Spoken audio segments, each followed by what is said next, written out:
As Bangladesh Army Chief, BNP resist Rohingya corridor, Yunus silent but flags fund cuts amid strong opposition from political parties, including the BNP, and the military top brass. Bangladesh's interim government, led by Chief Advisor Muhammad Yunus, has fallen silent on the proposed Rohingya corridor talks. However, sources in Bangladesh suggest the idea has not been completely abandoned, and discussions concerning the Rohingya crisis continue. The army chief, during a private meeting with senior commanders, reportedly expressed serious reservations about the project's strategic and security implications.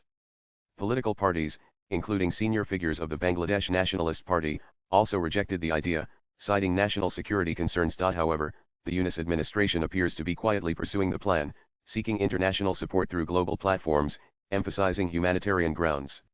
A source familiar with the development stated that a humanitarian passage, not a corridor, is now the subject of consensus among multiple stakeholders, including Myanmar, Bangladesh, and other involved parties. The proposed passage, intended to facilitate aid delivery between Rohingya settlements and camps in Cox's Bazar and designated zones along the Bangladesh-Myanmar border, has faced sharp domestic criticism.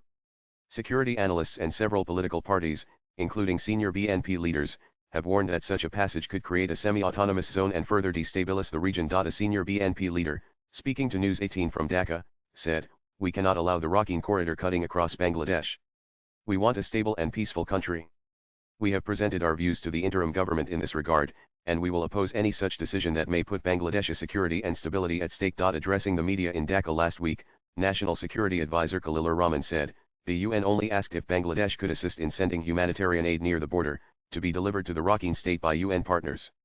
We said we can consider," as reported by the Daily Star, a widely circulated Bangladeshi newspaper. A meeting between Chief Advisor Yunus and UN Resident Coordinator Gwyn Lewis this week has fueled further speculation. According to an official statement from the Bangladesh government, the discussion focused significantly on the Rohingya crisis and future cooperation frameworks, with Yunus appealing for international cooperation and funds. In their meeting, the resident coordinator and the chief advisor addressed the pressing issues surrounding the Rohingya crisis and the ongoing financing challenges, the statement said. They expressed serious concern about significant funding reductions, which are severely impacting essential programs within the camps. Swipe left for next video. Yunus stated the urgent need for sustained solidarity and increased support from the international community to mitigate the funding cuts and reinforce Bangladesh's efforts to aid the vulnerable Rohingya population. While the Yunus administration has avoided public discussion of the proposed corridor following strong opposition, diplomatic sources suggest the concept of a passage has not been dismissed. For now, the Rohingya corridor remains an undeclared and inactive element of Bangladesh's evolving foreign and domestic policy. Latest blogs.